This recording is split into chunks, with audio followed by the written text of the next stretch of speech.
This episode is brought to you by Redfin. You're listening to a podcast, which means you're probably multitasking. Maybe even scrolling home listings on Redfin, saving homes without expecting to get them. But Redfin isn't just built for endless browsing. It's built to help you find and own a home. With agents who close twice as many deals, when you find the one, you've got a real shot at getting it. Get started at redfin.com. Own the dream. This is the Cats Roundtable with John Catsimatidis. Everywhere around the world, they come to America. Every time that flag's unfurled, they come to America. Good morning, New York. This is the Cats Roundtable. John Catsimatidis here, Sunday morning. Another great show for you again today. Steve Cates, what's going on up in the sky? Dr. Peter Michalos, live long and prosper. Vinnie Valalong, president of the Sergeants Benevolent Association. John Terrett on what's going on in finances and the markets. Congressman Claudia Tenney on what's going on in New York State. Melissa DeRosa, what's going on in New York, and she was Governor Cuomo's right-hand person. Betsy McCoy, running for governor of Connecticut. Congressman Jimmy Patronis from Florida. And let's start off with Michael Stoller on the Real Estate Report.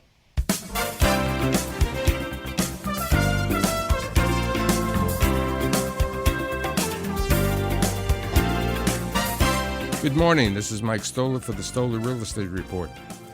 What's happening in the borough of Queens? You hear of Flushing. You hear of Hallett's Points. You hear of Long Island City. You hear about a new casino. All this is happening in Queens. So I have the Queens born and bred Tom Donovan, who is the president of the Queens Investment Sales Division of Meridian Capital Group. Thanks for being here. Thank you for having me, Michael. So you've been in Queens your entire life. Born and raised. So what are you seeing happening today in Queens? There's a lot of good gentrification going on throughout the entire borough. Even neighborhoods that at one time had been not as desirable, the South Jamaica and such, they had a big resurgence. Particularly the industrial neighborhoods really cleaned up. What do you attribute this to? Well, with the industrial properties, they're not making any more of it. They changed the stock when they changed in 2008 when they changed the zoning. They lost about 2/3 of the industrial stock, so the pricing went astronomically high. It used to be the $8 and $12 a foot rents and $80 to $120 a foot sales. Now they're trading on average about $400 a foot, with some sales going as high as $600 a foot, with $30 and $40 a foot rents because there's not enough space to be had. That's on the industrial side. On the industrial side. Okay, what about on the retail side? Retail has always been, Main Avenue, particularly corners, transportation. If you have a good corner with good retail, good repositioning, maybe some future upside where it could be a development site, those properties are really, really, really desirable. I did a little study for this, and retail redevelopments and industrial properties had the highest price per square foot and the most number of sales and dollar value in 2025. And considering they're two of the smaller asset classes, that's astronomical because multifamily and mixed use make up 75% of the stock, and collectively they were the lesser two sales, both in number of sales and dollar volume. Now, who's developing these properties? Old school families, new buyers in. Some of the REITs. There's people changing what their outlook was of what they're buying and doing, because the multifamily people are a little scared of what's going on within the multifamily market, both with regulation and political views. So they're looking at different asset type classes because they have to keep their staff working, they have to keep their families occupied, and the management companies going. So people who typically weren't developers or weren't retail players or industrial players actually came into those sectors. With regard to players, are there new players from around the world? Where are the players coming from? Like I said, it's bifurcated. So there's the old school REITs, but then there's the Asian community have been really, really active, not only in the Flushing market, but Long Island City, Woodside, and Sunnyside. All in Regal Park and Forest Hills, the Baharian community, they've been super active. I think they've built about 4 million square feet. Fantastic projects all up and down Queens Boulevard. Then there's, our friends from Great Neck, the Persians, have been really active as well. So there's no specific buyer type for a specific market. With regard to neighborhoods, where are the opportunities in Queens today? I think people are looking right now that they are saying that Corona's an opportunistic buy. It's in between Elmhurst, Astoria, and Flushing, along the 7 train, which has really gotten better. And with the casino coming, I think that's people saying that's going to be a denser market that's still relatively underserved. As I mentioned earlier, the South Jamaica market has really gotten far better all along the avenues. There's credit-worthy tenants coming in, better retail plays coming in. The industrial plays near Kennedy Airport have really helped it as well. What about the casino? What's your thoughts of the effect now of Cone getting the opportunity at Citi Field? Well, I think once it opens, I remember someone saying when Amazon was coming to Long Island City, for every person that comes, 7 people get touched. So if that's going to bring an exponential number of people per day, it's going to help with stores, restaurants, bars, nightclubs. People coming here not just to spend money at the casino, but services that go around it. Who's moving into these apartments, into the condominiums and the rentals? What's the average age? Or a lot of Asian, a lot of people that typically would go into Flushing have been bullish on Long Island City and Regal Park. The Baharian community, the Russian Jews from Uzbekistan, they're based there, so that is a starting place for them before their families grow. People downsizing their homes where they would live in Long Island, they raise their family. They don't necessarily want to be in Manhattan, but they want to have access to it. So it's an array. How do you look at 2026 for investment sales in Queens? I think as long as interest rates remain where they are or go lower, I'm very, very optimistic. I think the residential market, I don't think can't go any lower. So I think there's going to be some play where hopefully that some people can say I'm going to see there's a buying opportunity on the low price per pound, $100,000 a unit, $100 per square foot, $150 per square foot. People say they can't go much lower than that. So I think that's going to be an opportunity. So my friend Tom Donovan really is bullish on Queens, and that's why he's the head of investment sales for Meridian Capital Group in Queens. Thanks for being here today. Thank you, Michael. The Cats Roundtable. With us today is the former lieutenant governor of the state of New York, Betsy McCoy, and she's running for governor for the state of Connecticut. Betsy McCoy, I know you forever, and why did you pick Connecticut to run for governor, and what's wrong in Connecticut that you can fix? High taxes. Connecticut is my childhood home, John. I grew up in Milford and in Westport. My father was a factory worker. He worked at the W.E. Bassett nail clipper factory in Derby. And back then, Connecticut was the land of opportunity. I want to tell you, even as a kid who didn't have much, you could dream big. You could anticipate that you could go as far as your hard work would take you. But now Connecticut ranks 48th out of 50 states in economic growth, and that's why I'm running for governor of Connecticut. Let me tell you, when I was a kid, I remember when I won a scholarship to college, first person in my family, and my dad put that Vassar decal on the back of his old blue Dodge Dart and drove me to college. It was the biggest day of his life and the biggest day of mine. The tears rolled down his face. But that's not happening in Connecticut anymore. People are leaving. Young people are leaving because there's no opportunity. So I'm running for governor to do many things, but the most important, I'm running for governor to eliminate the state income tax. That's right. I'm going to eliminate the state income tax. It's going to make Connecticut flourish, and it's going to make Connecticut the tax haven of the Northeast. John, think Florida without the palm trees. I went to your wedding in Connecticut one time, and That's right. That's right. It was a unique. It was a beautiful church. I remember the day, and it was a beautiful day. And Connecticut is a beautiful place, but it's on the decline, and we can't waste this election on small ideas. Eliminating the income tax will make Connecticut a flourishing state again. In fact, when you look around the country, John, this 2026 election, it's all about taxes. You've got New York, Washington, California, Massachusetts, Illinois, these blue states that are driving people and businesses out of the state with enormous taxes. And then you've got many states across the country that are going to zero, eliminating their income tax. And Connecticut should be one of those states, because those states that are going to zero are competing for business and winning. And unfortunately, the governor of Connecticut, Ned Lamont's got his head in the sand. He's not competing for business. I mean, I think you've had the experience of being lieutenant governor. How many years were you lieutenant governor in New York? 4 years. I've got the experience as lieutenant governor. I was on President Trump's economic advisory team, transition team in 2016. I've got real experience and knowledge, and I want to bring it to bear to this big challenge. And the theme, John, axe the tax.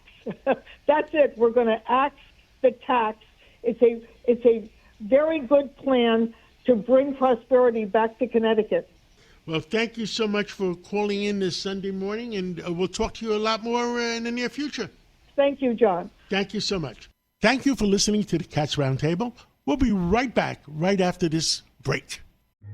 Instagram teen accounts have automatic protections for what teens see and who can contact them, plus time management tools. And Instagram will continue adding built-in safety features to help create age-appropriate experiences. Learn more about teen accounts and Instagram's ongoing work to protect teens online at instagram.com/teen accounts.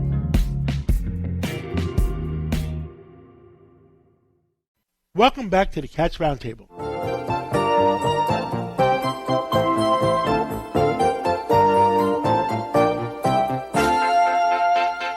With us today is Dr. Peter Michalos. Live long and prosper. Dr. Peter Michalos, any ideas what we should be following today? Well, John, today we're going to talk about a very important topic, and that is colon cancer. And colon cancer seems to be on the rise in the United States, and that's a big problem, especially in the group under 45, which is increasing by about 3% a year.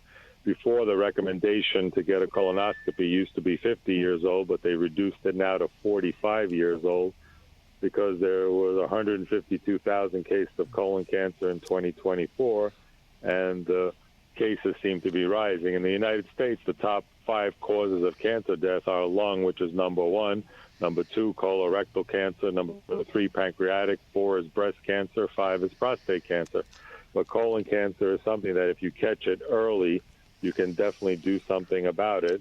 And there are certain people with stronger family histories that they even recommend getting tested under 45 years old. And there's even a genetic syndrome that called Lynch syndrome where people have a higher incidence of it.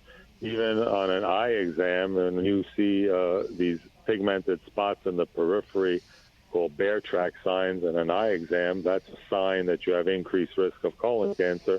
So I've, even as an ophthalmologist in the past, I've had to tell people go get a colonoscopy, and they're like, what are you talking about? And it turned out that they did have colon cancer, so it saved their lives. And one of the other good things that came out of the Affordable Care Act was that insurance companies and Medicare now are required to cover screenings for colon cancer. And the 2 main tests, we start off with a basic test that a doctor can do in the office. Nobody likes it, and that's the digital rectal exam. You put a sample on stool on a piece of paper with a chemical called a guaiac test, and if you see blood on it, that can be a sign of colon cancer. Of course, it can be ulcer disease or internal hemorrhoids, but that's a test that was done for many years. But now the best is, of course, direct visualization with a colonoscopy, which is a long scope. You get sedated, and they see the entire colon, and you can do an upper and lower GI scan just to see what is going on. There's no radiation. And the other test is a biological genetic cancer test called Cologuard, where the genetic cancer cells in your poop get tested, and if you find the genetic material that the cancerous polyps shed off the tumor cells, it's picked up by this test. And then if you have it, you can either remove it during the colonoscopy. It's a polyp because it has like a stalk. So basically you can cauterize it off. It's called a cold forceps, and basically it sends it to pathology. Or if it's a big one that's invading and you don't want it to spread, they actually go in and they take out the section of colon, and that can actually be done now robotically and laparoscopically. So if you catch these things early, you can go on and have a normal lifespan. Otherwise, it does spread to the liver. If you don't do anything, it can spread to bones, the brain. But there are things you can do, because colon cancer starts with no symptoms, and it usually starts with precancerous polyps. So the things you can do to help avoid colon cancer really comes down to how we eat, and eating whole grains, vegetables, fruits, some good Goya beans, and also eating an anti-inflammatory foods like leafy greens, berries, fish, fruits, nuts, minimizing meat. Definitely don't eat burnt bacon. Do not eat well-done meat. That black stuff, the charred meat, is nitrosamines, and now that's been proven that is cancer. So people who think barbecues are so great, shave off all the black charred particles, because those are definitely carcinogens. Let me ask you a quick question. Now, with all these chemicals, with the incidences of more colon cancer, with all these chemicals that they're putting into our food, then those chemicals, or that thing that your body is trying to get rid of, is stuck in your colon, and that's what my belief. I think that's what causes the cancer. Well, you're absolutely right. If you have a poison sitting inside the room for 10 minutes or 2 hours, it makes a big difference. And that's why high-fiber foods are important, because they act like sponges. High-fiber diets actually help absorb some of the toxins, too, and help carry them out. And that helps a lot, just like fruits have a lot of fibers in them, and it helps move things along. And that's why olive oil, too. Olive oil lubricates your gut. That's why I start every morning with 2 tablespoons of extra virgin cold-pressed olive oil to pre-lubricate. And the same thing when you take pills. I think that's the best advice we can give our listeners. Keep the stuff moving, because if it's bad stuff that your body is trying to get rid of, it's in your colon for too long a time, that's going to create a problem. Right. And another quick Cat's Roundtable tip is that swallow water before you swallow a pill, because when you pre-lubricate your esophagus, then you take your pill, it goes down a lot smoother. Because people say my pills get stuck in the morning and it's hard to swallow. So the tip of the day is drink some water right before the pill, then swallow it with water, and you're less likely to get stuck. So eating and staying hydrated also helps to move the poop along faster. And you're right, the toxins are inside us less, and the more regular we are, that's why eating at certain times, that's why when you intermittent fast, you actually tend to have a more regular schedule of bowel movements. And all these things help to avoid colon cancer, which is on the rise. So please get your colonoscopies, get your Cologuard test, and there's even a new test called Cancer Guard, which is a blood test to screen for 50 cancers before they even start, when they're tiny, small molecules, before they even show up on an MRI. So we're going to be hearing a lot more about Cancer Guard, which was founded by the company Cologuard that does the poop colon cancer test. Dr. Peter Michalos, live long and prosper, and let's live long together, and God bless you and God bless America. Thank you, John, for always getting the truth out on the Cat's Roundtable. The Cat's Roundtable. Calling in right now is we have Congresswoman Claudia Tenney. Congresswoman Tenney, what do you think? Well, you know, I think a big conversation when it comes to New York especially, and that I'm hearing from all my constituents, is the problem with energy. And the energy in the state of New York, you know, we're in this budget battle. When you look at the future of where our country is going, energy is so critical. And having baseload power, which is not intermittent power, it's the kind of power that you get from nuclear energy, from natural gas, from oil, things that we know we can rely on, that are going to be there regardless of what the weather is, regardless of interruptions. So unfortunately, upstate New York is experiencing a lot of intermittent outages. We have a lot of problems happening up here. You see huge amounts of money being taken in delivery fees forced by the Public Service Commission. The utilities are forced to pick that money up from consumers, and they're hoarding that money and holding on to it, and consumers are paying the price. And you're seeing anywhere from, I've seen from 2 to 3 to 4 times the increase in delivery fees, which are resulting in huge bills for consumers, and that is small business owners, individuals, especially seniors, who are paying a lot for energy because of New York's Climate Leadership and Community Protection Act. And yet New York City consumes most of the fossil fuels. And remember, under the CLCPA, there is a rule that requires that only a certain amount of fossil fuels can be used in our energy grid. and 95% of New York City's energy grid is consumed and using fossil fuels, and yet upstate New York, only about 30%. So we have the nuclear power, we have hydropower from Niagara Falls, we have fields of solar panels, which, by the way, are intermittent power. We have some windmills, but that contributes very little to the energy grid. But we're the ones that are actually using emission-free power, and yet the emissions in New York City are higher, and New York City is the one forcing these mandates and the higher costs onto New Yorkers. And I think you saw, a report last week that came out that said upstate New Yorkers are going to pay, on average, $4,000 more on their energy bills this year, and New York City residents are going to be paying $2,300 more. In either case, it's a terrible situation that is not going to get any better as we have a greater need for energy, especially as we try to get into advanced microchip manufacturing with Micron, with Global Foundries up in Albany. All these things require energy. AI requires energy. Data centers require energy. And just to run our homes and our businesses requires energy. And you've seen the governor back off on this. But the only solution that seems to come from Albany is let's give everybody $500 in the pocket. But that's not going to solve the problem. It's just going to cost the taxpayers even more and put us into even greater debt, which has been described by a lot of independent resources and sources, and some of them left-leaning, that we are in a catastrophic situation in New York when it comes to debt and unfunded mandates. The solution is smart energy policy, stop what we're doing, come up with reforms. I know my friends in the Senate and the Assembly are fighting hard to try to make this a reality, to get the Democrats. They're not bending, but the governor needs to grow a spine and needs to stand up to these people in the legislature.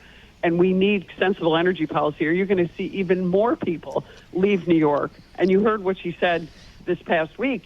She said, go away. We don't want you people. Go to Palm Beach, go to Florida, whatever. And now she wants them to come back and said, you now are obligated to come back to New York and bring your money with you. But energy costs, this windmills, it's not energy efficient. It's energy. It wastes energy, and it's ruining the environment in the Atlantic Ocean. It's a double negative. Exactly. Indian Point, we should never shut it down. Now they're looking at turning it back on again. New York State is short on energy. Albany is pushing all electric buildings in New York City. We don't have the electricity. Absolutely, and your electricity is coming from natural gas, which comes through a pipeline up the West Side Highway from New Jersey, because we are not using the amazing, wonderful gift that we have been given as New Yorkers to have this terrific Marcellus and Utica shale throughout the state of New York. We can use safe, responsible gas drilling. It will bring security. It will bring energy dominance. It will bring people back to New York. It will bring it will reduce emissions. Nothing has reduced emissions like natural gas has, and that is why New York City is still using 95% of its energy grid to be powered by natural gas. It's insanity, and we've got to get these people to wake up and stop talking about it. Claudia Tenney, they've been making some stupid deals in Albany, and I don't think Governor Hochul would have said what she said this week about asking people to come back, but they're not coming back. What Governor Hochul has to do is to make sure that she makes good deals for businesses to stay in New York, and it's not going to be by paying $30 minimum wage. It's not going to be with those stupid windmills. And if we could bring Indian Point back or small modular reactors, that's an answer too. But Governor Hochul has to. She wants to get reelected. She has to do the right thing and make sure that the consumer has a good deal in New York City. Or New York State. Exactly. We have to educate our voters. The Democrats are refusing to deal with reality, and they're refusing to educate their voters. Their voters need to know that their ridiculous energy goals are not achievable, and they're also not going to help New Yorkers, and they're going to cause more people to leave. I was just talking to a guy last week who has a problem. His energy bill for his restaurant was $9,000. He's going to close it, and he can't sell it because nobody wants to inherit that problem. And imagine how expensive his energy costs would be if he had to use his gas-powered stoves, high-level stoves that he produces great food, if he has to make those electric. Maybe in New York City they can charge $85 for a steak, but they can't do it in every upstate New York. Well, Claudia Tenney, thank you so much for everything you do. Thanks so much. Great to be on. Thank you for listening to the Cats Roundtable. We'll be right back right after this break. Welcome back to the Cats Roundtable.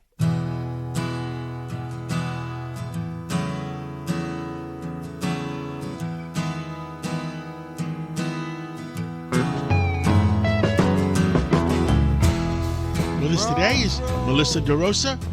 She's opening up a consulting business and is doing communications, executive operations, high-level government affairs, and I'm sure a lot of other things. And Melissa, you're always welcome, and I always enjoy talking to you. Oh, thanks, John. It's actually not a new firm. I've had the firm for a few years, but I appreciate you highlighting it for anybody out there.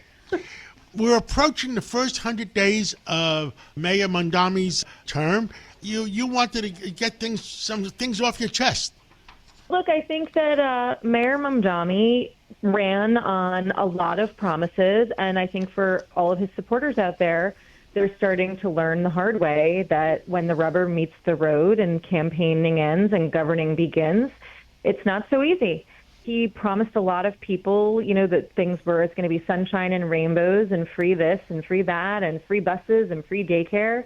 And what I find astonishing is the way that the press corps in New York has really, sort of blocked and tackled for him. And, he goes out and says things like, we got free childcare, and his comms people tweet things like, he got free childcare in the first 10 days. There's no free childcare. There's nothing resembling it. There's nothing that comes close to it. There's no plan for it. The state funding that was promised in the budget, really just backfill some of the 3K promises that were made previously under other administrations, and begins what is essentially a pilot program, 2,000 slots for 2-year-olds in a state with, over 220,000 2-year-olds.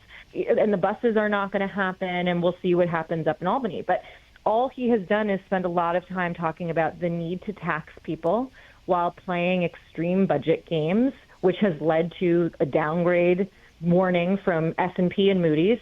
And so I think that, in the first 100 days, people are starting to realize that with this guy, he talks a lot about the Middle East and a lot about the Middle East conflict, and everyone is clear where he stands on that in terms of not supporting Israel and being very anti-Israel. But in terms of governing, I don't think any of the things that would actually impact real New Yorkers that he promised on the campaign trail are going to become a reality. And so that's sort of where I see this first 100 days.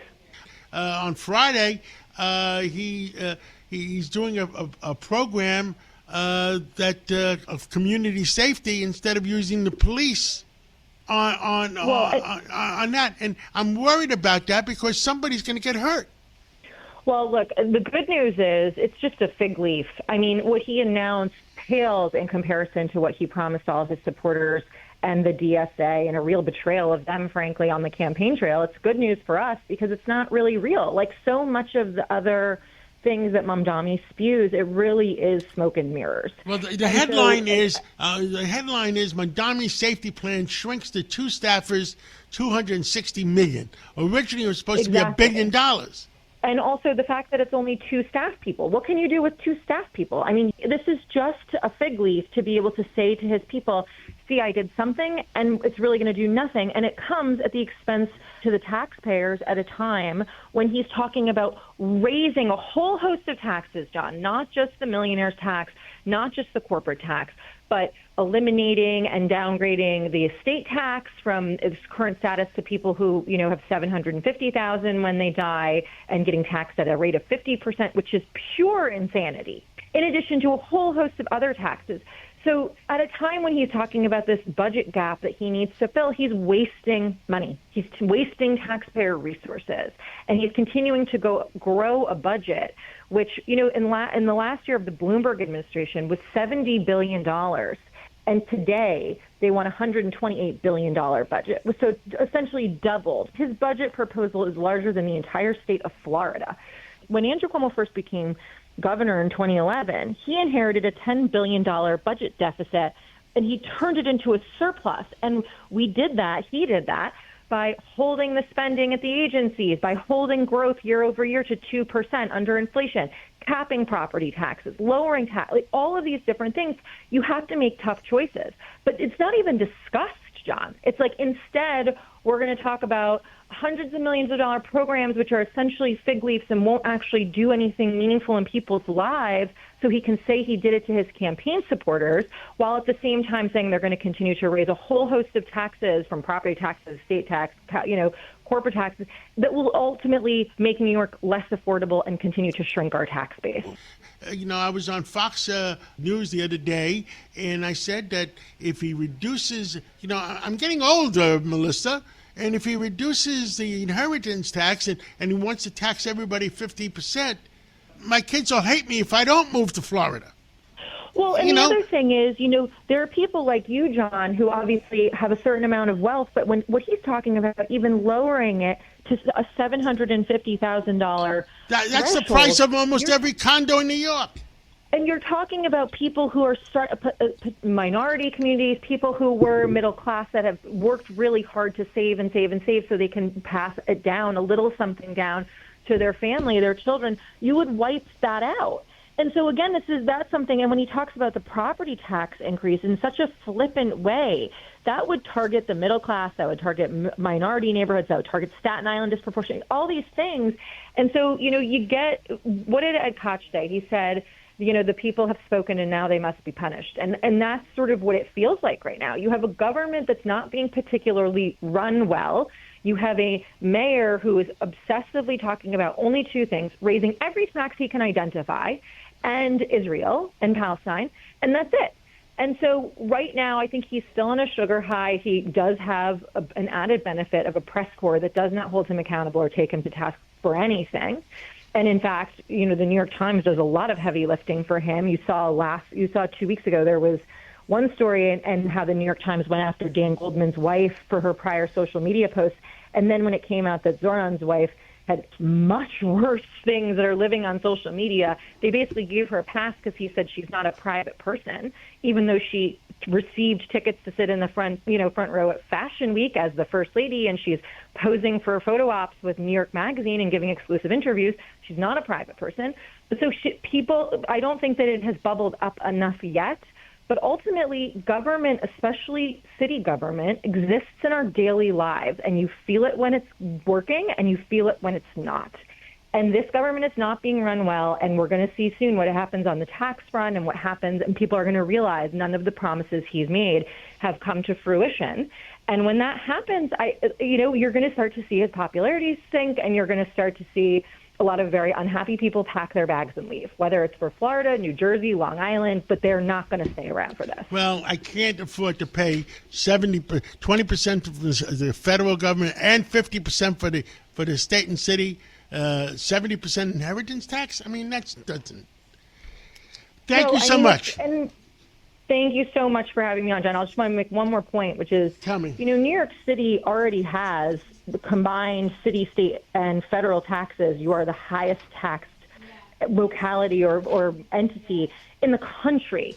And so when we talk about doing these things, it's so flip. At a point post-COVID, when you still have the ability to do remote work, when you have the ability to Zoom, when you have the introduction of things like AI that are going to massively disrupt how businesses are run and the amount of people you're going to employ, doing anything right now that only motivates people to relocate tax shelters around the country, tax havens around the country, is not a good thing.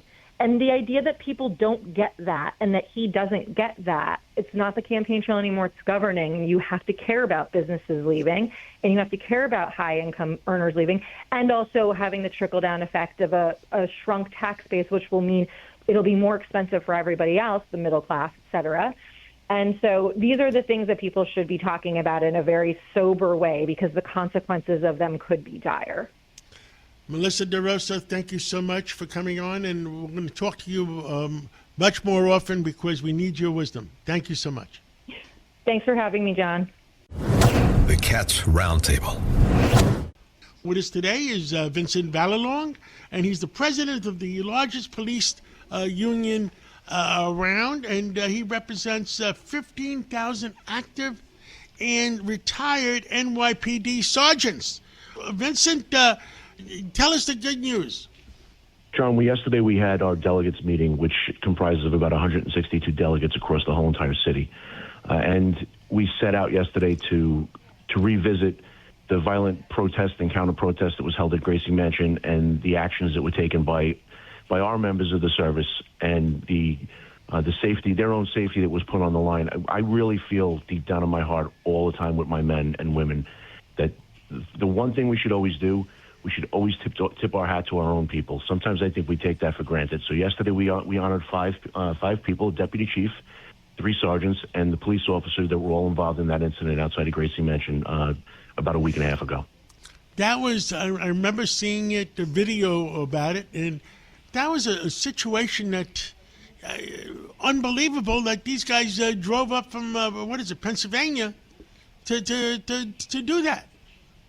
Yeah, well, I mean, their intention was a catastrophic, damage to anybody that they can hit with those IEDs. And, the assistant chief, who was Edwards, and 3 of my sergeants, and a police officer really just jumped right into action, didn't even think about their own safety. Were more concerned about the lives, that were at risk with the people across the city, including the people that they work with. We're worried about New York. We're worried about our country. We're worried about law enforcement. What can the average citizen do besides voting in November? Yeah, that was the one thing that you just stole my line. It would definitely be voting, but they have to voice their opinions. I mean, just because there's not an election going on right this second, and it's not until November, people need to call their offices and they need to tell the politicians, this is not what we want. Our city is going down a path that, we might not be able to turn around from. And we don't want to end up like San Francisco. You do not want to end up like Portland. There's no reason for anarchy to reign supreme in New York City. New York City is the jewel of this world. It's the financial epicenter of this world. And you need the police officers, the men and women of the NYPD, to do their job, keep the businesses safe, and keep the citizens safe. Now, let me ask you, a lot of people are leaving the blue states, and all of a sudden, the governors are saying, come on back. I said, once they leave, who's going to come back? Yeah, once you establish yourself in a new place, there's no reason for you to go back home. But it's funny because I call those people that move out of those states that created those problems because they let the policies, go by the wayside and they really had no care whatsoever. I call them locusts. Because they go from one crop, and now they're going to go to a different place where actually things are working, and probably destroy the politics there too. What other advice would you give the people listening this morning? The incident with the IED with these 2 ISIS-inspired terrorists, it's pretty much it's a stark reminder after 25 years after these attacks on 9/11. New York City still remains a big target. And law enforcement officers are the only ones, and they're the only line of defense between public safety and death and destruction, which is why we need the support from our elected officials, and the people of this city are the ones who are going to have to push the politicians to get it for us. Well, Vincent Valalong, president of the largest union, the Sergeants Benevolent Association, and thank you so much for everything you do and speaking out for all 15,000 of your members, and God bless you, and God bless New York, and God bless America. Thank you so much. Same to you and your family. Thank you very much. Thank you for listening to the Cats Roundtable. We'll be right back right after this break. It's tax season, and at LifeLock, we know you're tired of numbers. But here's a big one you need to hear. Billions. That's the amount of money in refunds the IRS has flagged for possible identity fraud. Now here's another big number. 100 million. That's how many data points LifeLock monitors every second. If your identity is stolen, we'll fix it guaranteed. One last big number. Save up to 40% your first year. Visit LifeLock.com/podcast for the threats you can't control. Terms apply. This episode is brought to you by Cologuard. Do you know what's really scary? Not screening for colon cancer when you turn 45. The Cologuard test is non-invasive, requires no special prep or time off work, and ships right to your door. In just 3 simple steps, Cologuard takes the scare out of colon cancer screening. If you're 45 or older and at average risk, ask your healthcare provider about the Cologuard test. Cologuard is available by prescription only. Learn more or request a prescription today at Cologuard.com/screen. Welcome back to the Cats Roundtable.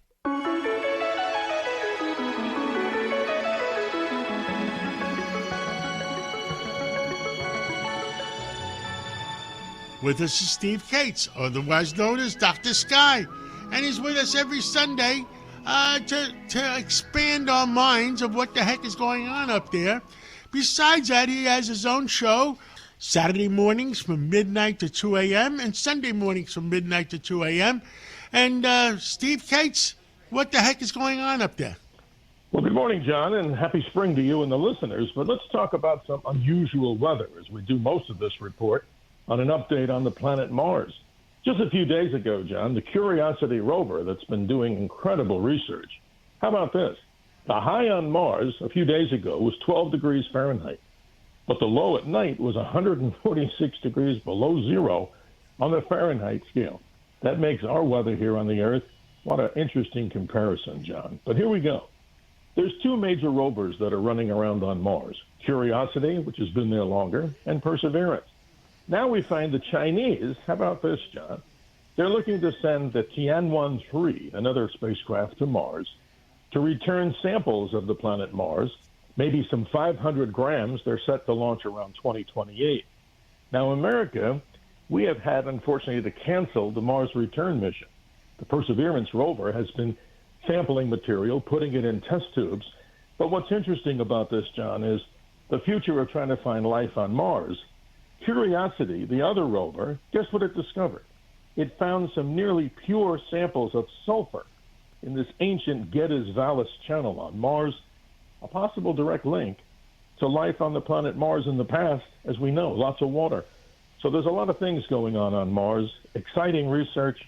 That little rover, Curiosity, John, has driven 20 miles since it's been on the surface of Mars and drilled 39 samples. And it's powered by a plutonium-238 isotope to keep it running strong. Amazing stuff. So how long did they originally think that was going to run for, and how long has it been running now?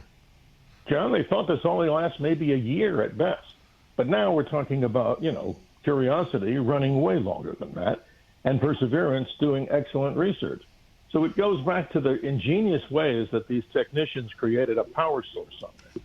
They're using an isotope of plutonium-238, meaning nuclear-type power, to keep it running. And it's just incredible, John. It transmits data, that is, the Curiosity and the Perseverance, from the surface of Mars up to 3 satellites in orbit, and then conveniently beams that back to Earth. So the question, John, where or is there life on Mars? We certainly hope to find out, because you and I have talked about it before. Where did all the water go on Mars? An amazing story. I think it's underground someplace. And I agree. But here we go. We got something really cool, John. This is the mystery of the week that's really amazing to me. Who was one of the individuals who helped invent Wi-Fi as we know it? Now, this is incredible. Actress Hedy Lamarr, who, by the way, had a genius IQ, they said, of 140 to 150. Many people of an older generation may remember her as a starring actress in Samson and Delilah back in 1949. But, John, she co-invented a patent for a secret communication system, something technically called frequency hopping spread spectrum technology. What the heck is that? That's the technology we use in our Wi-Fi today. And she also had something to do with helping to develop unjammable torpedoes. Now, here's the most gorgeous woman, an actress, with an incredible IQ. And I think that's an amazing mystery. She obviously didn't get a lot of credit on this until later in life. But isn't that an amazing story, John? Hedy Lamarr, an actress with a genius IQ, helped us to develop what we call today, what we know as Wi-Fi. Amazing. Well, I mean, never expected that. I mean, what happened to that other actress that has a memory that's unbelievable, that she can remember exactly what she did 5 years ago, 10 years ago, 20 years ago? I wish I could tell you, but honesty is always the best way here. Because that's you don't know that deal? I will get you that name. And she has a memory. If you pick a date 20 years ago, she'll tell you exactly what you did all day long. And there's a quick end story to this, John, with Hedy Lamarr. Apparently, when Mel Brooks produced a movie called Blazing Saddles, Harvey Korman starred as Hedy Lamarr. So obviously, she was pretty upset. So as the story goes, she actually sued Mel Brooks to say, you're using a different transformation of my name. But obviously, she's not Hedy Lamarr. She's Hedy Lamarr. What an amazing story. A real genius. And of course, as we talk about the special things with women, as Women's Celebration, a month of celebrating women and the technologies, we could go on forever, but let's give them credit as we just did. Steve Cates, let me tell you something. Keep expanding our minds. I enjoy it very much. There's so much that we don't know. Now, you have a mystery of the week this week. I just gave it to you, John. That was the story about Hedy Lamarr, because that's incredible. Who the heck would have thought that she would have helped develop the entire thing behind the scenes of what we call Wi-Fi technology, John? I mean, where did that come from? And also developing unjammable torpedoes for World War II. Well, never underestimate the power of the woman and the women who are also involved right now in science. And one particular woman is Vera Rubin. She helped develop, John, one of the great mysteries in gravity, something called dark matter. And nobody understands what it is, but the simplest explanation for dark matter could be that it's some sort of an unknown force in gravity that binds things together like galaxies and other structures. So again, celebrating the importance of women in the month of March, I thought those stories come to the forefront. Steve Cates, Dr. Sky, thank you for the knowledge and the entertainment. I would say it's both. Thank you so much. Thank you. Always great. Have a good Sunday. Thank you. Florida. Everybody's moving down. And it all started with Congressman Jimmy Patronis, who was the CFO of Florida, saying, come on down. Jimmy Patronis, how are you feeling and how are you doing in Florida? It is beautiful in Florida today. Look, we do get our cold weather from time to time, as we did this past year, but other than that, the best thing about Florida, in my opinion, is you get to keep your money. We are big believers that you spend your money better than government does. You know, I'm getting older. I'm in my 70s. They want to put an additional tax on I guess when you die, a death tax. And if I don't move to Florida, my kids are going to hate me. Well, I think it's only a matter of time as anybody who's got any common sense is going to start to leave New York. You know, what a great city, what a great state, but failed leadership has taken a once great city and it's really destroying it. It's sad, but you know what? We welcome you with open arms. Just leave your politics at the state line. I understand that if you get all that sunshine and you get all that fresh air, you live 10 years longer for at least.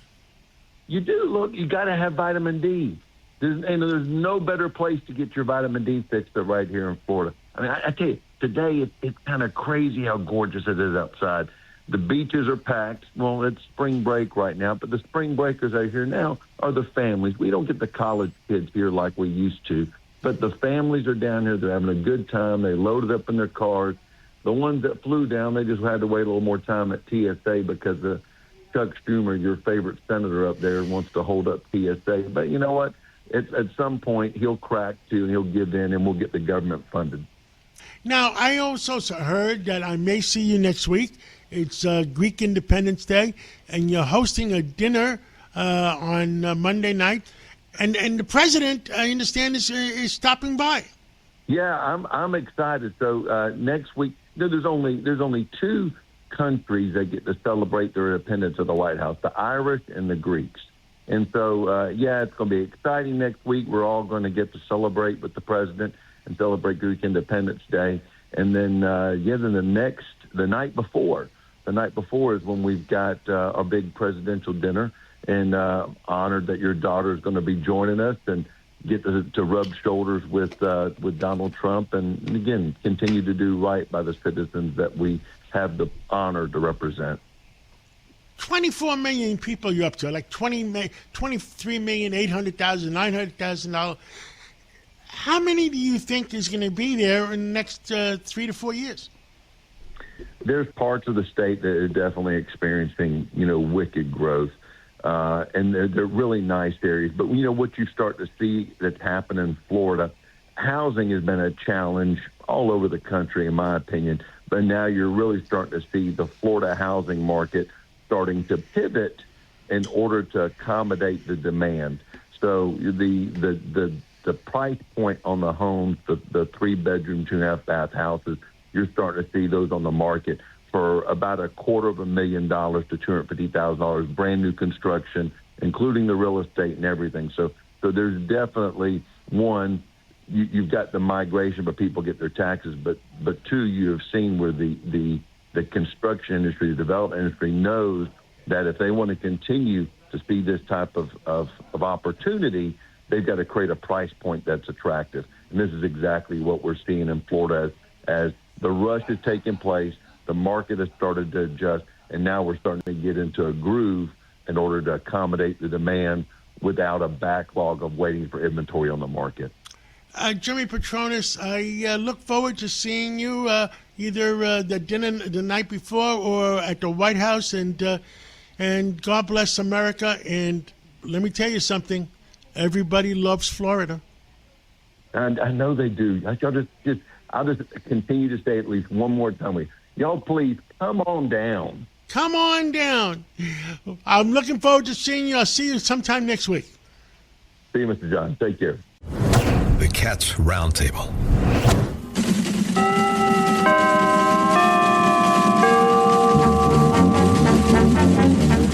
With today's John Terry to give us the financial news for the Cats Roundtable. Well, John, where the heck are we? Well, John, once again, it is oil that is the tail that's wagging the dog. It's been a wild ride, all about oil all week. WTI crossing over $100 a barrel, Brent 119. They came down a bit, though, when President Trump and Scott Bessent started talking about Iran on Thursday. And then they came down even more when the U.S. allowed Russian oil to be sold again and distributed, but not to Cuba or the DPRK, which is North Korea. Of course, we both know we could wake up tomorrow and find that this war is over, and then probably oil prices will resume where they were a few weeks ago, or at least close to it. Gold had its biggest weekly loss in 6 years. That's interesting. They're eyeing $4,000 per troy ounce now. That's very interesting indeed. As for the markets, well, best forget them for the time being. There is definitely a bias towards selling now. But I noticed that the S&P 500, the broad market, is only down 5 or 6%.